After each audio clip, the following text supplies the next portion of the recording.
నమస్తే. మున్సిపల్ కార్మికుల న్యాయమైన సమస్యలను తక్షణమే పరిష్కరించాలని టీడీపీ పట్టణ అధ్యక్షులు రావూరి కృష్ణ డిమాండ్ చేశారు. రాష్ట్ర మున్సిపల్ కార్మికుల జేఏసీ పిలుపు మేరకు పట్టణంలోని పారిశుద్ధ్య పనులను విడిచిపెట్టి పారిశుద్ధ్య కార్మికులు చేపట్టిన సమ్మె రెండో రోజుకు చేరుకుంది.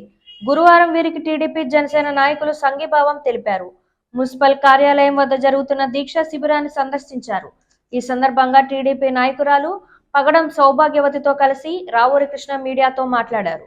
ఈ కార్యక్రమంలో కౌన్సిలర్లు నంబూరి రామచంద్రరాజు, వలవల తాతాజీతో పాటుగా మున్సిపల్ కార్మికులు పెద్ద సంఖ్యలో పాల్గొన్నారు. కార్మికులు వారి జీతాలు సరిపోతలేదని చాలా ఇబ్బంది పడుతున్నాం. కరెంట్ ఛార్జీలు, నిత్యావసర అన్నీ కూడా పెరిగినాయని మరి వారు సమ్మె చేస్తున్నారు. వారి కనీస వేతనం 26,000 ఇవ్వమని చెప్పి డిమాండ్ చేస్తున్నారు. అయినా సరే నిమ్మకి నీరు పెట్టినట్టుగా వీళ్ళ గురించి అసలు పట్టించుకోకుండా మరి గాలి వదిలేసినట్టు వదిలేసాడు. మరి ఒక్క సమ్మె ఏళ్లే కాకుండా అనేక సంఘాలవన్నీ కూడా ఈ రోజున రాష్ట్ర వ్యాప్తంగా సమ్మెలు చేస్తున్నాయి.